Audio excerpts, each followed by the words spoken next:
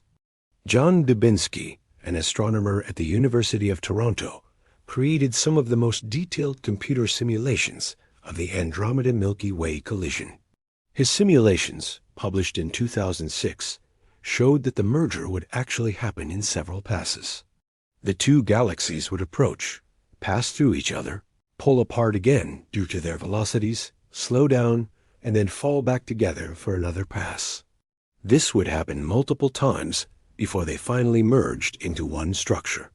Each pass would take hundreds of millions of years. The entire process, from first encounter to final merger, could take 6 billion years or more. 6 billion years. That's longer than Earth has existed. That's longer than life has existed on our planet. So when we talk about Andromeda's size, we have to include its temporal extent as well as its spatial extent.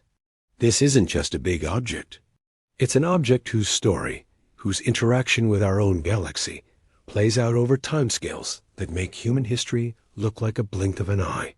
All of human civilization, from the first cities to the present day, is about 10,000 years. The Andromeda Milky Way collision will take 600,000 times longer than that. The galaxy is big not just in space, but in time.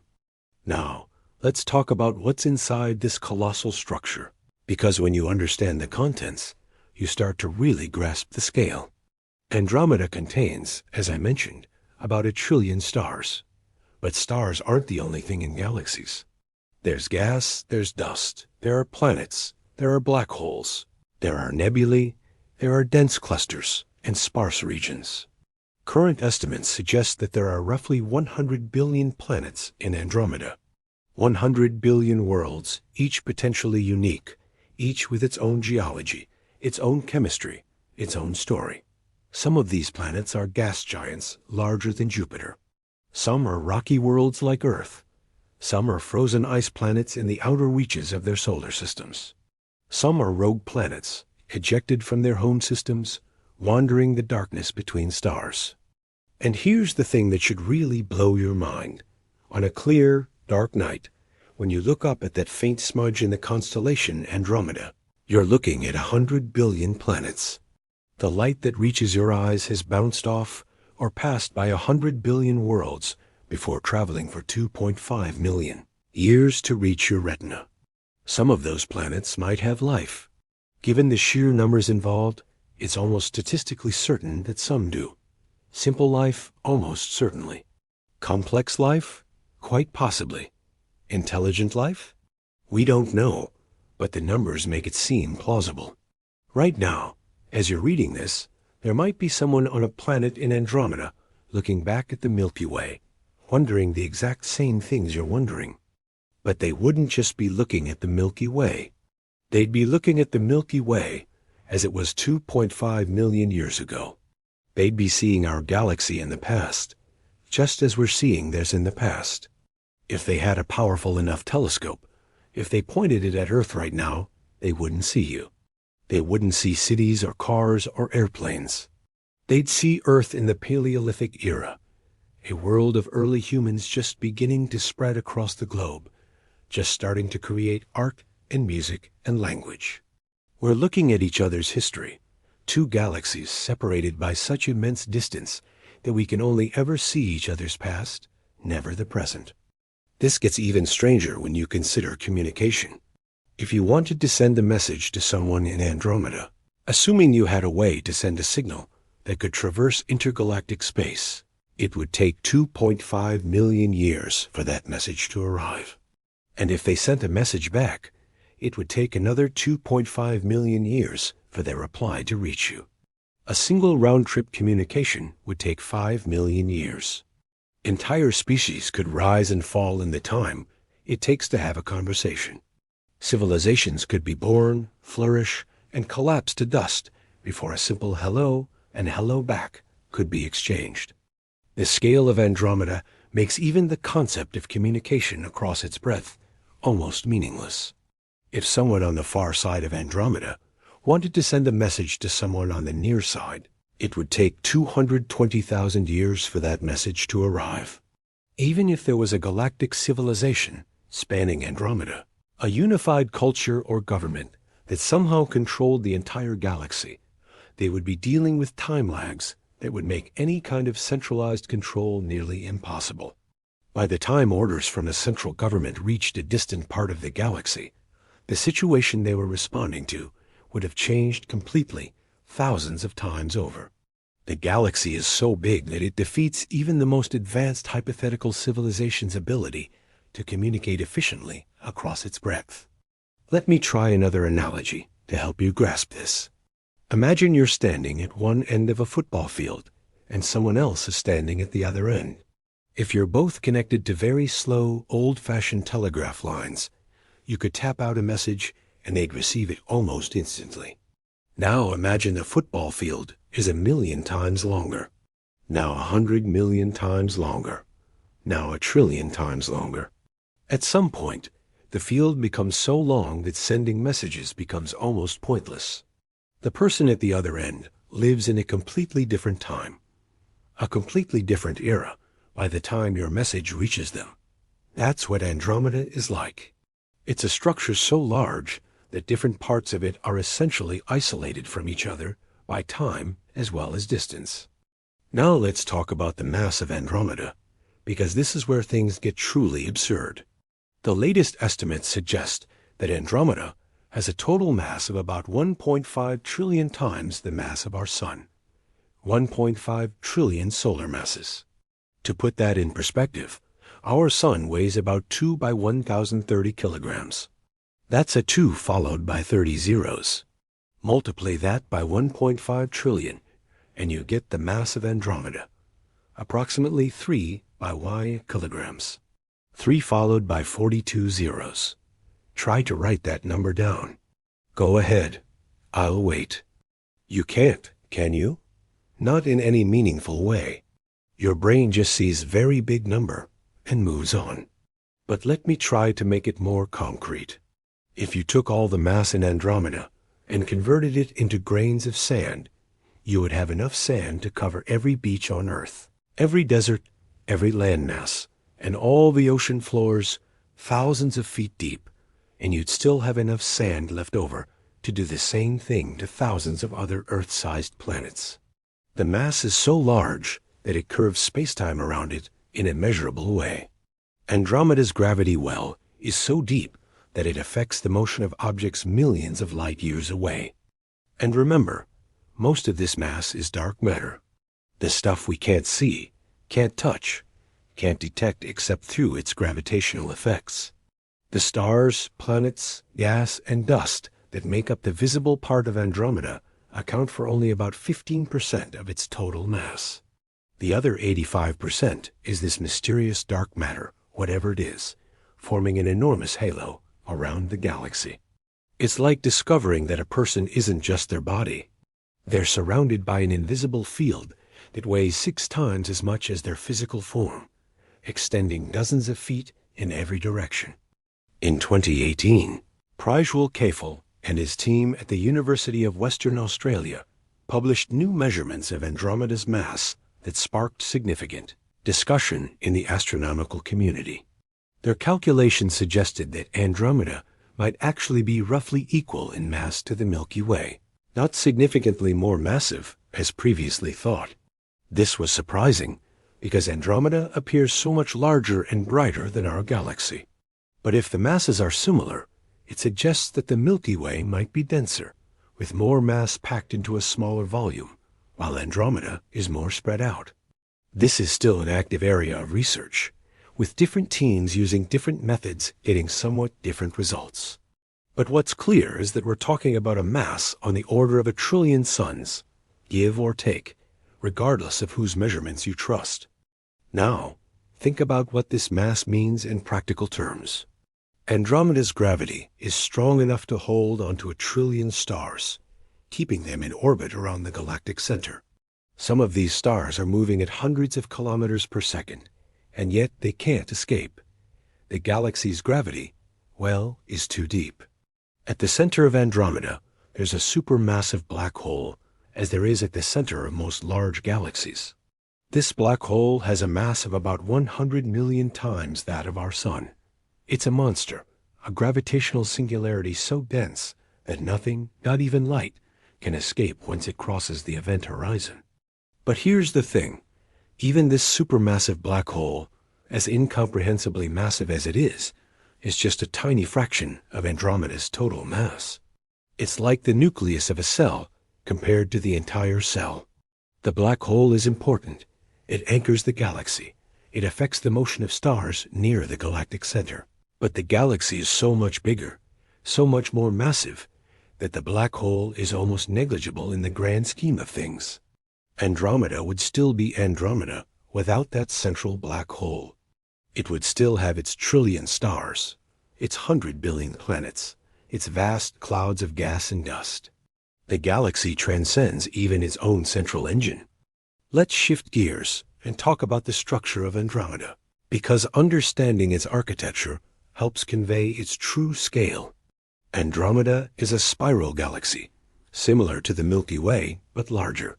It has a bright central bulge, a region where stars are densely packed together.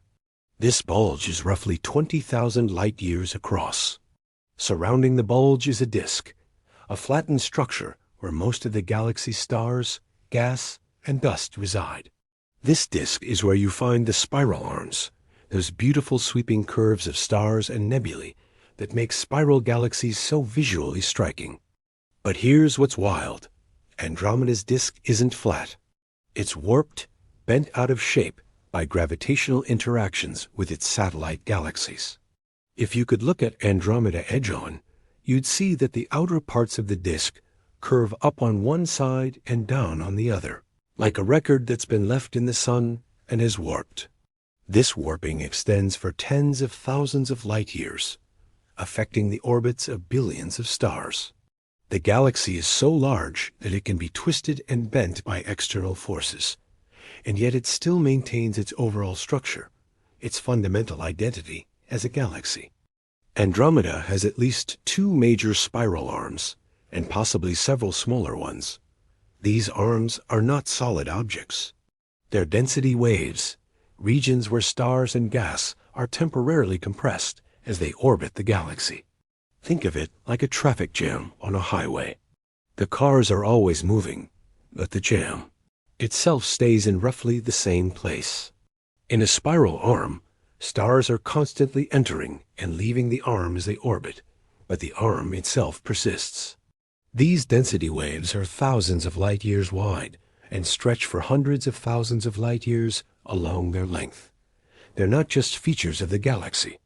They're massive structures in their own right, each one larger than many smaller galaxies. In 2005, astronomers using the Spitzer Space Telescope discovered something surprising about Andromeda. It has a double nucleus. The brightest part of the galaxy, what we thought was a single central peak, is actually 2 distinct concentrations of stars. One is the true center of the galaxy, where the supermassive black hole resides. The other is offset by about 5 light years and is actually brighter. Why is there a second concentration of stars so close to the galactic center? The leading theory is that it's the remnant of a smaller galaxy that Andromeda consumed in the past. The core of that smaller galaxy survived the merger and is now orbiting within Andromeda's nucleus, slowly spiraling inward toward the central black hole. This discovery revealed that Andromeda's history is written in its structure, with the evidence of past collisions and mergers still visible billions of years later. Surrounding the disk is the stellar halo, a roughly spherical distribution of old stars, globular clusters, and the remnants of dwarf galaxies. This halo is huge, extending hundreds of thousands of light years from the galactic center. The stars in the halo are moving on elliptical orbits, plunging in toward the galaxy and then swinging back out into the depths of space. These stars are some of the oldest in the galaxy, formed when the universe was still young, and they carry information about the early history of Andromeda. And then there's the gaseous halo, that enormous cloud of hot, ionized gas that we discovered extends for millions of light years. This gas is at temperatures of millions of degrees, so hot that it glows in X-rays. The mass of gas in this halo is roughly equal to all the gas in the visible disk of the galaxy. That means Andromeda has as much material in its invisible halo as it does in its visible structure. It's like finding out that an iceberg doesn't just extend deep underwater. It also has an invisible atmosphere around it that's just as massive as the iceberg itself. Now I want to talk about time again, but from a different angle. Andromeda is about 10 billion years old. Think about that. This structure, this trillion-star behemoth, has existed for 10 billion years. The universe itself is only 13.8 billion years old. Andromeda formed when the universe was less than a quarter of its current age, and it's been growing, evolving, changing ever since. Over those 10 billion years, stars have been born and died, some exploding as supernova, enriching the galaxy with heavy elements. Black holes have formed, merged, and grown. Planets have coalesced from dust, perhaps some of them developing life. The galaxy you see when you look at Andromeda is the cumulative result of 10 billion years of cosmic evolution. Every star, every planet, every black hole, every cloud of gas carries within it the history of the galaxy. The oldest stars in Andromeda have been orbiting the galactic center for billions of years, completing hundreds of millions of orbits. A star near the edge of the galaxy, moving at about 200 kilometers per second, takes roughly 650 million years to complete one orbit. In Andromeda's 10 billion year lifetime, such a star has completed only about 15 orbits. Everything moves so slowly at these scales that even orbital periods are measured in hundreds of millions of years. Let me give you another mind-blowing moment. Right now, in Andromeda, there are stars being born. New stars are forming from collapsing clouds of gas and dust, just as our own sun formed 4.6 billion years ago. There are stellar nurseries in Andromeda, regions where dozens or hundreds of stars are being born simultaneously. The Andromeda Galaxy forms roughly one new star per year on average. That might not sound like much, but over 1 million years, that's 1 million new stars. Over 1 billion years, 1 billion new stars. Each of these stars will burn for millions or billions of years, and around many of them, planets will form. Some of those planets might develop life. And simultaneously, stars are dying. Old massive stars are exploding as supernova, visible across the galaxy as brief, brilliant flares of light. Smaller stars are swelling into red giants before shedding their outer layers as planetary nebulae. White dwarfs are cooling, neutron stars are spinning, black holes are feeding. The galaxy is alive, in a sense, constantly changing, constantly evolving, even though any individual change is so slow and so localized that it barely affects the galaxy as a whole. Andromeda is a tapestry woven from light and gravity, matter and energy, time and space, and we can see it. Right now, tonight, if the sky is clear where you are, you can go outside and see Andromeda with your naked eyes. You can see photons that have traveled for 2.5 million years just to hit your retina. You can see light that left that galaxy when humans were just starting to walk upright. Before we had language, before we had art, before we had anything we would recognize as civilization. Let's talk about what it would be like to actually travel to Andromeda. Not just to think about it abstractly, but to really consider what such a journey would entail. With our current technology, our fastest spacecraft travels at about 0.0006% the speed of light. At that speed, it would take roughly 40 billion years to reach Andromeda. That's 3 times the current age of the universe. Even if we could travel at 10% the speed of light, which is far beyond anything we can currently achieve, it would still take 25 million years to get there. You'd need multiple generations of humans living and dying on a ship, an entire civilization arising and evolving during the journey. But let's imagine we had near-light speed travel. Let's say you could build a ship that travels at 99% the speed of light. At that speed, something called time dilation becomes significant. Due to Einstein's theory of relativity, time passes more slowly for objects moving at high speeds. For you on the ship, the journey to Andromeda would take about 350,000 years of subjective time. That's still impossibly long by human standards, But here's where it gets interesting. For people back on Earth, the journey would take 2.5 million years. Time would pass differently for you and for them. If you somehow traveled even faster, getting closer and closer to the speed of light, you could reduce your subjective travel time significantly. At 99.9999% the speed of light, the journey might only take a few decades from your perspective. But back on Earth, 2.5 million years would still pass. You'd arrive at Andromeda to find that everyone you ever knew, everyone you left behind, has been dead for millions of years. Earth itself might not even exist anymore in any form you'd recognize. The scale of Andromeda's distance is so great that it doesn't just separate places. It separates times, separate eras, making travel not just a journey through space, but a journey into the incomprehensibly distant future of your home world. This is what astronomers mean when they say that interstellar distances are one thing, but intergalactic distances are something else entirely. Traveling between stars is hard enough. Traveling between galaxies is essentially impossible with anything like our current understanding of physics. The distance is too great, the time scales are too long, the energy requirements are too high. Andromeda might as well be in a separate universe from ours in terms of practical accessibility. And yet, we can study it. We can photograph it, analyze its light, map its structure, measure its mass, determine its composition, and learn its history. The fact that we can't go there physically doesn't mean we can't understand it. In fact, we probably know more about Andromeda than ancient humans knew about the far side of their own continent. We've mapped Andromeda's spiral arms, identified its star clusters, cataloged its globular clusters, measured the velocities of individual stars within it.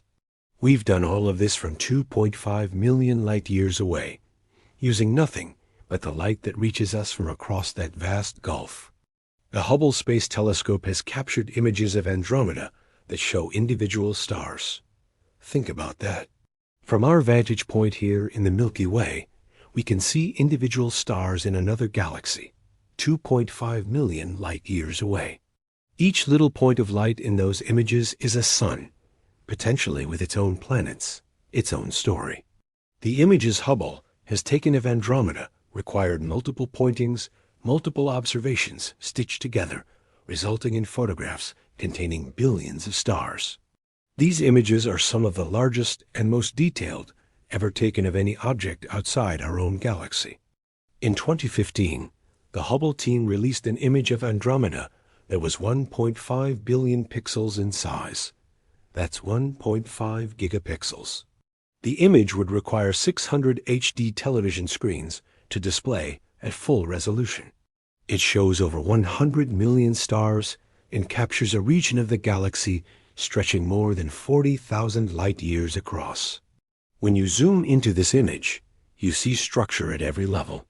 Spiral arms, dust lanes, star clusters, bright young stars, and older red stars. You see the complexity and beauty of a galaxy in unprecedented detail. Now, take a moment and think about what it means that we can create an image like that. We've essentially taken a photograph of something that's incomprehensibly far away and incomprehensibly large, and we've captured it in such detail that you can see individual stars. It's like standing on one continent and being able to not just see another continent on the far side of the world, but to see individual trees on that continent, individual leaves on those trees. The technology we've developed, the understanding of optics and physics and astronomy we've accumulated, allows us to study Andromeda in ways that would have seemed like magic just a century ago. But as much as we've learned, there's still so much we don't know. We don't fully understand how galaxies form and evolve. We don't know exactly how dark matter is distributed within Andromeda. We don't know how many planets in Andromeda might harbor life. We don't know what Andromeda looked like billions of years ago, before it consumed the smaller galaxies that became part of its halo. We don't know what it will look like billions of years from now, after its merger with the Milky Way is complete. Every answer we find raises new questions. Every detail we resolve reveals deeper complexities. Andromeda is big, yes, but it's also complicated, nuanced, dynamic, and in many ways still mysterious. The more we study it, the more we realize how much we have yet to learn. Let me bring this back to something more personal, something more immediate. Why does the size of Andromeda matter? Why should you care about measurements and numbers that are so large they become almost meaningless? Here's why. Because understanding the scale of Andromeda changes your perspective on everything else. When you really grasp how big Andromeda is, how far away it is, how old it is, you start to see your own life, your own world, in a different light. All the things that seem so important, so urgent, so all-consuming in your daily life suddenly become smaller. Not meaningless, but smaller. You're standing on a planet that's orbiting a star that's one of hundreds of billions of stars, in a galaxy that's one of trillions of galaxies in the observable universe. And you can look up at night and see one of those other galaxies, a structure so massive that it contains 1 trillion stars, and realize that in all that immensity, you're here, now, conscious, aware, able to perceive and understand and wonder. There's something profoundly humbling and profoundly empowering about that realization. You're tiny, yes, insignificant on a cosmic scale, but you're also part of this vast, ancient, beautiful universe. The atoms in your body were forged in stars, possibly in stars within Andromeda, billions of years ago. You're made of star stuff, as Carl Sagan famously said. The iron in your blood, the calcium in your bones, the oxygen you breathe, all of it was created in the hearts of dying stars and scattered into space to eventually become part of you. And your existence, brief as it is on cosmic timescales, is no less real or meaningful because the universe is so large. In fact, I'd argue it's more meaningful. You're a way for the universe to know itself, to study itself, to marvel at its own size and complexity. When you look at Andromeda and feel awe at its scale, that's the universe feeling awe at itself through you. You're not separate from the cosmos. You're an integral part of it. This is why astronomy matters. This is why we spend billions of dollars on telescopes and space missions and research. It's not just about gathering data or making measurements. It's about understanding our place in the universe, about expanding our perspective, about seeing ourselves as part of something incomprehensibly larger than ourselves. When you understand that Andromeda is so big that it takes light 220,000 years to cross it, when you realize that this galaxy and our own will one day merge into a single structure, when you grasp that there are 100 billion planets in Andromeda and will probably never visit even one of them, you can't help but be changed by that knowledge. Before we go deeper into the implications, if you're still with me, I want to ask you to do something. Right now, pause this video, go outside if you can, and look up. Find Andromeda in the sky. It's in the constellation Andromeda, visible from northern latitudes in the fall and early winter. It looks like a faint, fuzzy patch. That's it. That's the trillion-star galaxy we've been discussing. Look at it for a moment. Really look at it. Think about what you're seeing. That light has traveled for 2.5 million years to reach your eyes. Every photon hitting your retina is ancient, carrying information from a time before humans existed in any form we'd recognize.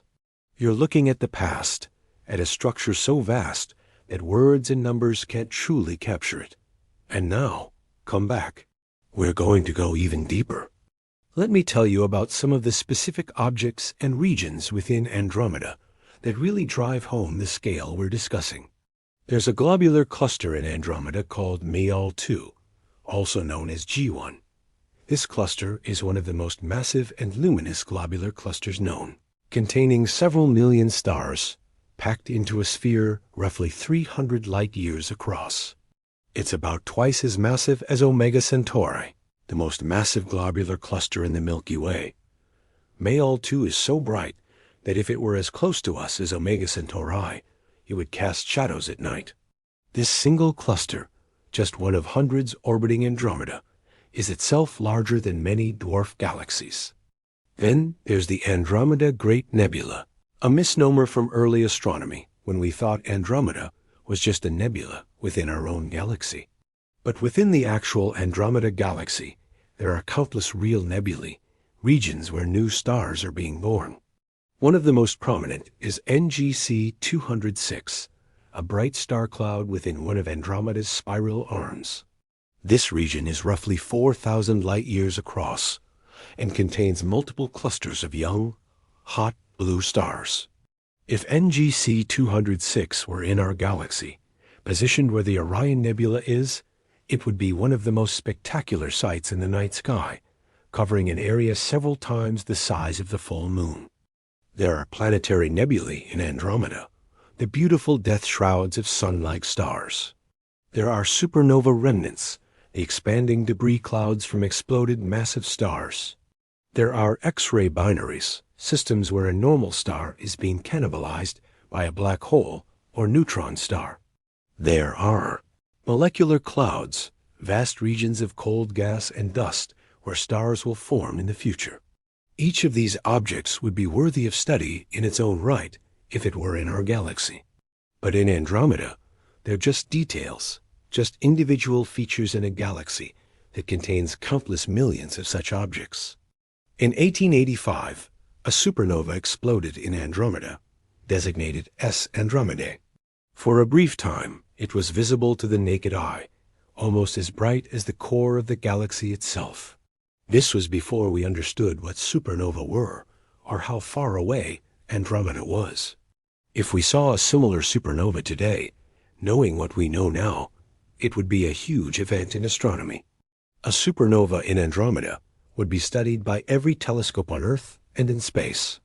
We could learn things about stellar evolution and the nature of supernova that we can't learn from more distant events. The fact that it's been over 130 years since the last visible supernova in Andromeda is actually a bit surprising. Statistically, we might expect one every 50 to 100 years in a galaxy of that size. Speaking of which, let's talk about the rate of stellar evolution in Andromeda. On average, a star explodes as a supernova somewhere in the galaxy about once every 50 years. That's based on the number of stars and the lifetimes of different stellar types. So since you've been watching this video, which is now over 2 hours long, there's a chance, however small, that a star in Andromeda has exploded. We won't know about it for another 2.5 million years, when the light from that explosion reaches us, but it might have happened. Right now, as you're listening to this, a star might be in its final moments, its core collapsing, about to explode with the energy of billions of suns. Every day, on average, roughly 10 million stars in Andromeda rise and set on a hypothetical planet orbiting a star near the galactic center. Think about that. If you were standing on a planet in the middle of Andromeda, you'd see millions of stars overhead at any given time. The night sky would be magnificent beyond description, a tapestry of light with no dark spaces between stars. You could probably read a book by starlight alone. The sky would never be truly dark because there would always be millions of suns visible overhead. And during the day, assuming your planet orbits a star similar to our sun, you'd have a single bright star dominating the sky, just like we do. But when that sun set and night fell, instead of the few thousand stars we can see from Earth with the naked eye, you'd see millions. The spiral arms of the galaxy would stretch across the sky like rivers of light. The galactic core would be a brilliant bulge of stars, possibly too bright to look at directly. You'd see nebulae, glowing clouds of gas illuminated by young stars. You'd see dark dust lanes cutting through the light, regions where new stars are being born. The night sky from within Andromeda would be one of the most spectacular sights imaginable. But here's something that might surprise you. Even from within Andromeda, even with millions of stars visible in the sky, you'd still see the vast emptiness between stars. The distances between stars are so large that even within a galaxy, space is mostly empty. If you are on a planet in Andromeda and you traveled to the nearest star, it would still take years at light speed. The galaxy isn't a crowded place, even though it contains 1 trillion stars. It's just that the scale is so enormous that 1 trillion stars fit comfortably with vast amounts of empty space between them. Let me try to give you one more analogy to really drive this home. Imagine you have a football stadium, a big one, seating 100,000 people. Now imagine that each person in that stadium represents 1 star. That's 100,000 stars. To represent all the stars in Andromeda, you'd need 10 million such stadiums. 10 million football stadiums, each with 100,000 people, all representing individual stars. Now imagine trying to visit each person in each stadium, spending just 1 second with each. It would take you about 31,700 years to visit everyone. And remember, these aren't just points. Each one is a massive ball of nuclear fire, many with their own planets, their own stories. The scale is so vast that it defeats human intuition. Our brains didn't evolve to comprehend numbers this large or distances this great. We evolved to understand the size of our hunting territories, the distance to the next watering hole, the height of the tree we're climbing. We can conceptually understand that Andromeda contains 1 trillion stars, but we can't really viscerally grasp what that means. In the same way, we understand that 12 eggs is 12 eggs, or that 100 people is a lot of people in one room. And this is where I want to circle back to something fundamental. The size of Andromeda challenges our entire understanding of what big means. We have words like huge and enormous and gigantic, but these words were invented to describe things in our everyday experience. A building can be gigantic. A mountain can be enormous. But what word describes something that's 220,000 light years across? What word captures the scale of 1 trillion stars? We don't have adequate language because we don't have adequate experience with things this large. In 2012, NASA released a YouTube video showing a simulated fly-through of Andromeda based on Hubble data. The video flies through a portion of the galaxy, passing by individual stars, star clusters, and nebulae. The video is less than 2 minutes long, but it represents a journey across 61,000 light years of the galaxy. To actually make that journey at the speed the video suggests, you'd need to be traveling at millions of times the speed of light. The video has to compress the scale dramatically just to show you any meaningful amount of the galaxy. Even so, it gives you a sense of the density and the complexity of the structure. Stars upon stars upon stars, stretching out in every direction, as far as you can see. Now let's talk about the energy output of Andromeda. The galaxy emits about 25 billion times the energy output of our Sun. That's the total luminosity, the total amount of light and other radiation produced by all the stars, nebulae, and other sources in the galaxy. To put that in perspective, the Sun outputs about 3.8 XYD watts of power. Multiply that by 25 billion, and you get the power output of Andromeda, roughly 1,037 watts. That's a 1 followed by 37 zeros. Every second, Andromeda pours that much energy out into space, and has been doing so for billions of years. Where does all that energy go? Most of it radiates out into intergalactic space, spreading out in all directions, growing dimmer and dimmer as it travels. Some of it hits us here on Earth. Right now, photons from Andromeda are hitting your skin, your eyes, the roof of your house. They're weak, incredibly weak after traveling for 2.5 million years across space, but they're there. In a sense, you're being touched by Andromeda right now, bathed in its ancient light. And here's something beautiful. Some of that light, those photons hitting you, left Andromeda when life on Earth was very different. Some photons left when the first Homo habilis were just beginning to use tools. Some left when Australopithecus was still the dominant hominin species. Some left when our ancestors were still ape-like creatures with no concept of fire or language or art. The light hitting you now is a messenger from the deep past, carrying information about the galaxy as it was when humans were barely recognizable as human. Let's talk about the future, about what happens when Andromeda and the Milky Way finally collide. As I mentioned earlier, this merger will take billions of years to complete. But what will it look like?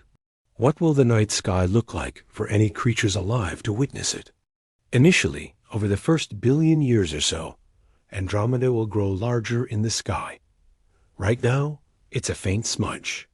In a billion years, it will be noticeably larger, though still faint. In 2 billion years, it will start to dominate the night sky, a huge spiral visible even in cities, even through light pollution. In 3 billion years, it will cover a significant portion of the sky, and its structure will be clearly visible. The bright core, the spiral arms, the dust lanes. And then, about 4 billion years from now, the two galaxies will have their first close encounter. From Earth, or rather from whatever remains of Earth, the sight will be spectacular and terrifying. Andromeda will fill half the sky, its arms stretched and distorted by the Milky Way's gravity. Our own galaxy's structure will be visible too, stretching overhead in a complex tangle of stars and gas. The two galaxies will pass through each other, their stars rarely colliding, but their gas clouds smashing together, triggering enormous bursts of star formation. The night sky will blaze with new stars, brilliant blue-white supergiants that will outshine everything else. Then, after the first pass, the galaxies will separate again, pulled apart by their velocities. But their mutual gravity will slow them down, stop them, and pull them back together. A second collision, even more violent than the first. More star formation, more chaos, and then a third collision. Over the course of several billion years, the two galaxies will merge into a single structure, probably an elliptical galaxy, with all the ordered spiral structure destroyed. The new galaxy will be enormous, containing all the stars from both the Milky Way and Andromeda. It will be one of the largest galaxies in the local universe. And our Sun? If the Sun still exists at this point, and it might, it will likely be flung out into the outer reaches of the new galaxy, or possibly ejected entirely into intergalactic space. The solar system might end up as a lonely outpost, drifting in the void between galaxies, with only the distant glow of the merged Andromeda Galaxy visible in the sky. But long before that happens, the Sun will have evolved into a red giant, swallowing the inner planets and rendering Earth uninhabitable. So whatever witnesses the galactic merger, it won't be humans as we know ourselves now, if humans still exist at all. But let's not dwell on our extinction. Let's think about what it means that we, right now, in this moment, can predict these events. We can model the collision, simulate it on computers, predict what the night sky will look like billions of years from now. We can do this because we understand gravity, because we can measure the positions and velocities of galaxies, because we have the mathematical tools to project these motions forward in time. Our understanding of the universe is so sophisticated that we can predict events that will happen billions of years in the future, long after our civilization has either transformed beyond recognition or ceased to exist. That's power. That's knowledge. That's the triumph of the scientific method of careful observation and rigorous thinking. A few centuries ago, we didn't even know other galaxies existed. Now we can predict their collisions billions of years hence. That progression, that expansion of understanding, is one of the most remarkable achievements of our species. Now, let's bring this back to the personal level again. I've been throwing numbers and facts at you for hours now. Your brain is probably tired of processing scales it wasn't designed to comprehend. So let me ask you a question. What does all of this mean for you, personally? Here's what it means to me. Knowing about Andromeda, really understanding its size and distance and complexity, gives me a sense of perspective that's invaluable. When I'm stressed about something, when I'm worried or angry or upset, I sometimes think about Andromeda. I think about the trillion stars going about their business, the planets orbiting those stars, the vast, ancient, uncaring processes of stellar evolution and galactic dynamics. And I realize that my problems, however real and immediate they feel, are temporary and localized. They matter to me, but they don't matter to the universe. That's not nihilism. I'm not saying your life doesn't matter. It does matter, tremendously, to you and to the people around you. But there's a freedom in realizing that the universe doesn't care about your mistakes, your failures, your embarrassments. The universe is too big, too old, too grand to care about any individual human's struggles. And that's okay. That's liberating. At the same time, knowing about Andromeda makes me appreciate the preciousness of life, of consciousness, of awareness.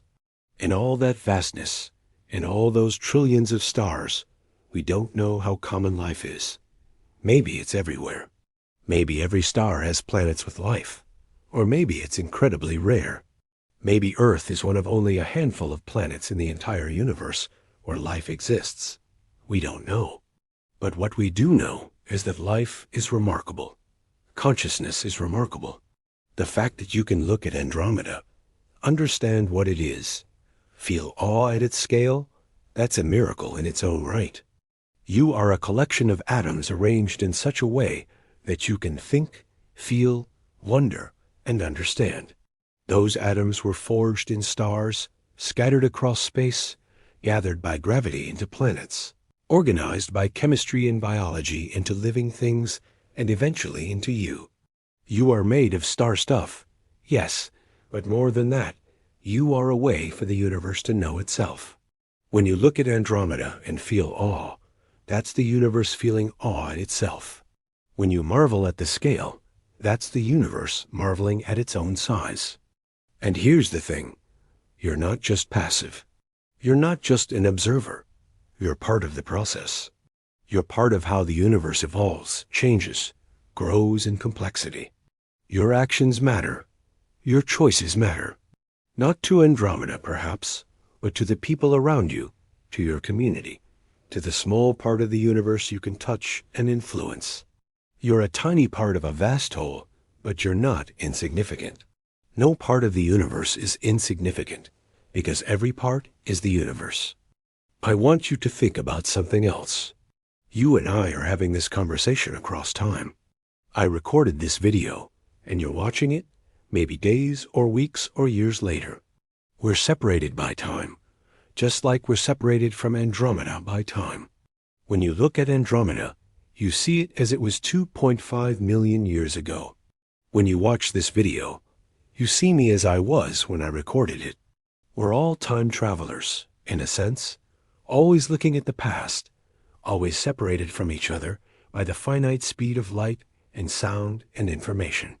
But despite that separation, we can connect. I can share ideas with you, even though I don't know you, will never meet you, might not even be alive by the time you watch this. And you can take these ideas, integrate them into your understanding, and pass them on to others. Information, knowledge, understanding, these things can span time and space in ways that physical objects can't. The idea of Andromeda's size, once grasped, becomes part of you, part of how you see the world, and you can share it with others, extending the chain of understanding. That's culture. That's civilization. That's what makes us human. We're not just individual organisms struggling to survive. We're nodes in a vast network of information exchange, spanning generations, spanning cultures, spanning the entire planet. And maybe, someday, spanning multiple planets, multiple star systems, even multiple galaxies. The information you're receiving right now, the understanding of Andromeda's scale, is part of that vast human project of making sense of the universe. Now, I want to address something that might have been bothering you. Throughout this entire video, I've been emphasizing how big Andromeda is, how incomprehensible its scale is. But there's a flip side to this that's equally important. Andromeda is small. Wait, what? How can something with 1 trillion stars be small? Here's how. Andromeda is small compared to the universe. The observable universe is roughly 93 billion light-years across. Andromeda, at 220,000 light-years across, is a tiny speck in that vastness. There are billions of galaxies, many of them similar in size to Andromeda, or larger. There are galaxy clusters containing thousands of galaxies. There are superclusters containing dozens of galaxy clusters. There are filaments and walls and voids on scales so large that galaxies are just points of light, like stars are to us. From the perspective of the universe as a whole, Andromeda is small. It's a local feature, a nearby structure in our cosmic neighborhood. It's important to us because we can see it clearly, because we can study it in detail, because it's going to collide with our galaxy. But in the grand scheme of things, Andromeda is just one galaxy among billions, unremarkable except for its proximity. This is what I mean by perspective. Everything is big compared to something, and small compared to something else. You're big compared to an ant, small compared to a mountain. Earth is big compared to you, small compared to Jupiter. The solar system is big compared to Earth, small compared to the galaxy. The galaxy is big compared to the solar system, small compared to the universe. And the universe? Well, we don't know if there's anything bigger than the universe. Maybe the universe is all there is. Or maybe it's part of a multiverse, an infinite number of separate universes, each with its own laws of physics. If that's true, then even the universe is small compared to the multiverse. The point is that big and small are relative terms. They only have meaning in comparison to something else. When I say Andromeda is big, I mean it's big compared to things you have experience with. Planets, stars, even our own galaxy. But it's not big in any absolute sense. There is no absolute sense of big or small, just as there's no absolute sense of up or down, left or right. These are all relative to your frame of reference. And that brings me to another point. Your frame of reference, your perspective, is shaped by your experiences. If you've spent your whole life in a small town, a big city can seem overwhelming. If you've lived in a big city, that same small town can seem tiny. If you've only ever thought about Earth, the solar system seems huge. If you've thought about the solar system, the galaxy seems huge. If you've thought about the galaxy, the universe seems huge. And if you've thought about the universe, you start to realize that even the universe might be small compared to things we can't yet imagine. This is why education matters. This is why learning about things like Andromeda matters. It expands your frame of reference. It gives you a broader perspective. It helps you see that the things you thought were important might not be, and the things you thought were insignificant might actually be profoundly important. It's not about memorizing facts or numbers. It's about changing how you see the world, how you see yourself, how you see your place in the cosmos. Let me tell you about a concept called the overview effect. This is a term coined by author Frank White to describe the cognitive shift that astronauts experience when they see Earth from space. From the surface of Earth, countries seem large, oceans seem vast, mountains seem tall. But from space, Earth is a small blue marble, hanging in the blackness with no visible borders, no separate nations, just one interconnected whole. Astronauts who experience this often report a profound shift in perspective. They see Earth as fragile, precious, unified. The petty divisions that seem so important on the ground fade away when you see the planet as a whole. Learning about Andromeda can give you a similar shift in perspective, even though you'll probably never see it from up close. When you understand that Earth is a tiny planet orbiting a typical star in a galaxy containing hundreds of billions of stars, and that galaxy is just one of trillions of galaxies, each containing billions or trillions of stars, you can't help but see things differently. The arguments and conflicts and divisions that seem so important, so all-consuming, they don't go away, but they're placed in a larger context. We're all on this one planet, in this one solar system, in this one galaxy, floating through an incomprehensibly vast universe. Maybe we should act like it. Now, I want to spend some time talking about the future of Andromeda studies. We've learned an enormous amount about this galaxy over the past century, but there's still so much we don't know. Future telescopes, like the Nancy Grace Romang Space Telescope and the proposed next-generation space observatories, will be able to study Andromeda in even greater detail. We'll be able to map individual stars across the entire galaxy. We'll be able to study the chemical composition of stars in different regions, learning about the galaxy's history and evolution. We'll be able to search for planets around stars in Andromeda, potentially even detecting signs of life if we're lucky and the technology advances enough. Imagine a future where we have a complete three-dimensional map of every star in Andromeda. We could trace the paths of stars as they orbit the galactic center, see patterns in their motion, understand the structure and dynamics of the galaxy in unprecedented detail. We could identify every black hole, every neutron star, every white dwarf. We could catalog every planet, every moon, every asteroid. We could create a complete census of Andromeda, a comprehensive understanding of this trillion-star city. And maybe, just maybe, we'll find something unexpected. Maybe we'll find evidence of intelligent life. Maybe we'll detect artificial structures, megastructures built by advanced civilizations. Maybe we'll see signs of technology, radio signals, or laser communications, or something we can't even imagine yet. Or maybe we'll find nothing, just stars and planets and gas and dust, with no sign of life anywhere. Either way, the answer would be profound. If we find life, it would prove that we're not alone in the universe. If we don't find life, it would suggest that life is incredibly rare, maybe unique to Earth. Both possibilities have enormous implications for how we see ourselves and our place in the cosmos. But even if we never detect life in Andromeda, even if it's just a vast collection of lifeless stars and planets, it's still worth studying.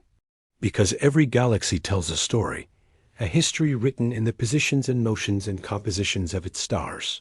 By studying Andromeda, we learn about how galaxies form and evolve. We learn about the processes that govern the universe. We learn about the past and the future of our own galaxy. We learn about ourselves. And there's something poetic about the fact that Andromeda and the Milky Way are destined to merge. Two great galaxies, each with their own history, their own structure, their own trillion stars, coming together to form something new.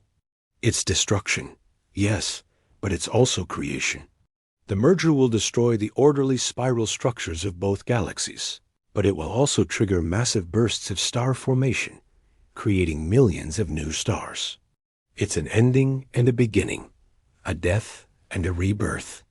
Maybe there's a lesson there for us. Nothing lasts forever. Everything changes. Galaxies collide and merge. Stars are born and die. Planets form and are destroyed. Even the universe itself might eventually end, either in a big crunch, a big rip, or a slow heat death. But before things end, they create. Stars create heavy elements before they explode. Galaxies create billions of stars before they merge. And maybe our role, as conscious beings, is to create as well. To create art, music, literature, science, technology. To create meaning and beauty and understanding. To make the most of our brief time in this vast cosmos. Because here's the thing. You exist at a remarkable moment in cosmic history. The universe is 13.8 billion years old, and it might last for trillions of years more. You're here right now, in this brief window of time when stars are still being born, when galaxies are still forming and evolving, when life has emerged and become complex enough to wonder about its own existence. You're here when we can look up at night and see Andromeda, a separate galaxy, distinct from our own. In a few billion years, that won't be possible anymore. The two galaxies will have merged, and any beings alive then will see a single, unified galaxy overhead. You're living in a special time. Not special in any absolute sense, but special from our perspective. We're the first generation of humans to know that Andromeda exists as a separate galaxy. We're the first to understand its size, its distance, its composition.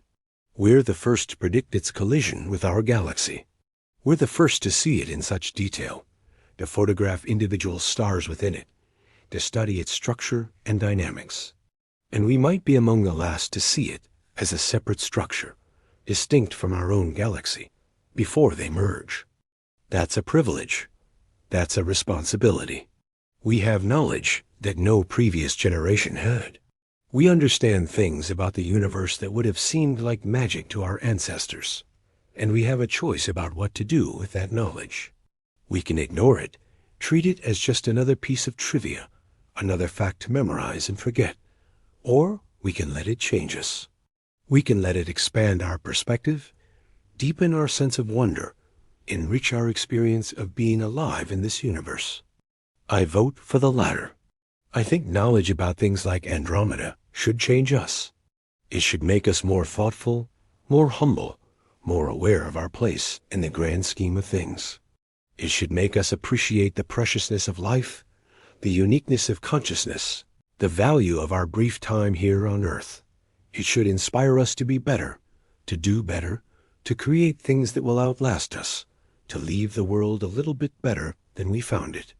And maybe, just maybe, it should inspire us to look up more often, to spend less time staring at screens and more time staring at stars, to take the time to find Andromeda in the night sky, to see that faint smudge and know what it really is, a trillion-star behemoth, a structure so vast that light takes hundreds of thousands of years to cross it, a galaxy racing toward us at 250,000 miles per hour, carrying with it the future of our cosmic neighborhood.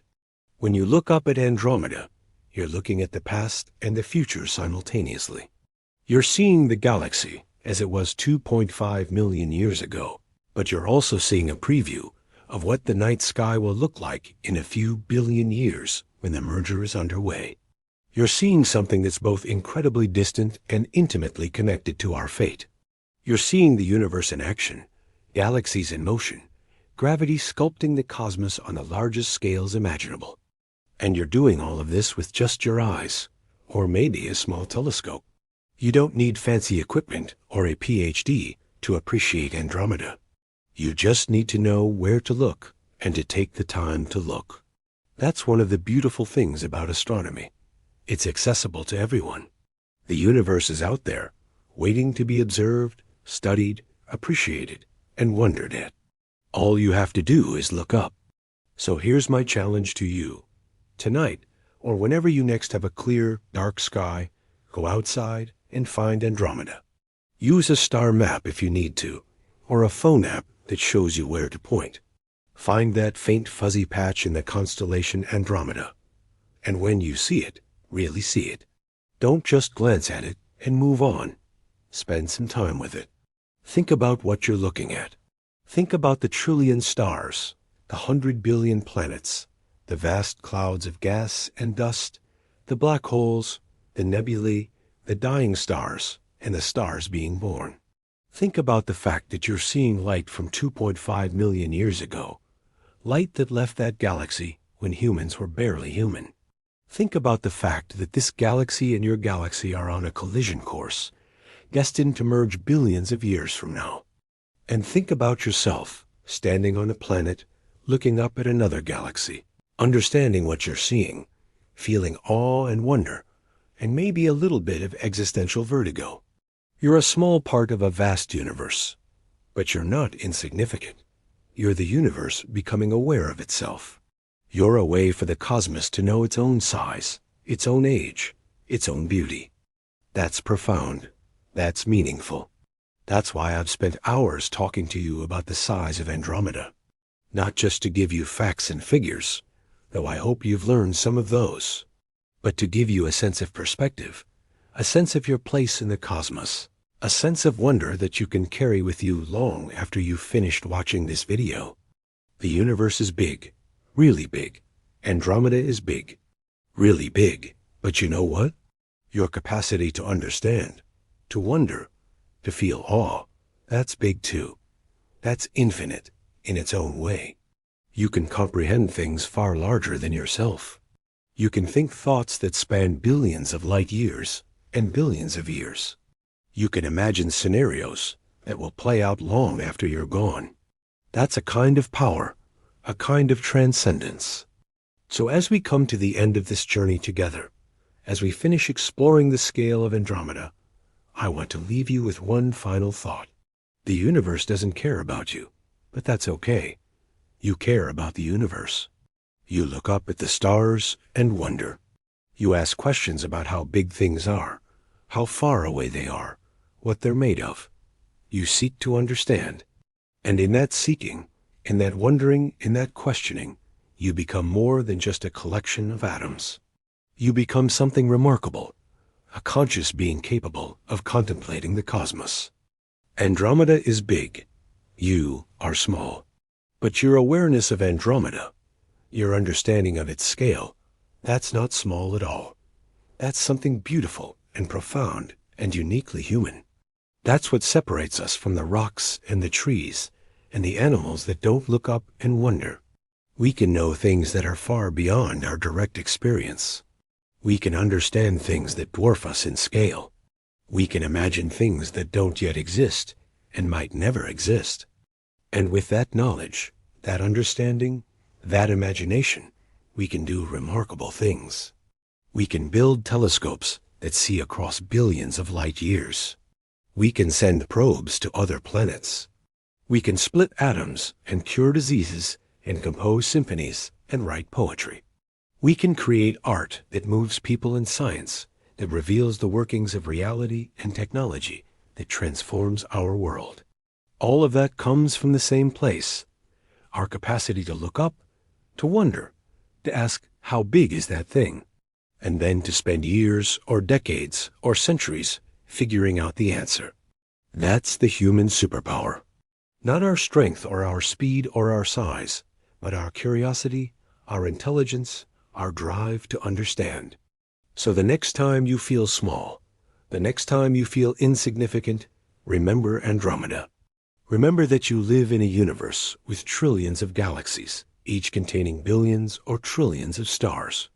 Remember that you're made of atoms forged in the hearts of ancient stars, that you're a direct descendant of the first life that emerged on Earth billions of years ago, that you're part of an unbroken chain of living things stretching back to the origin of life itself.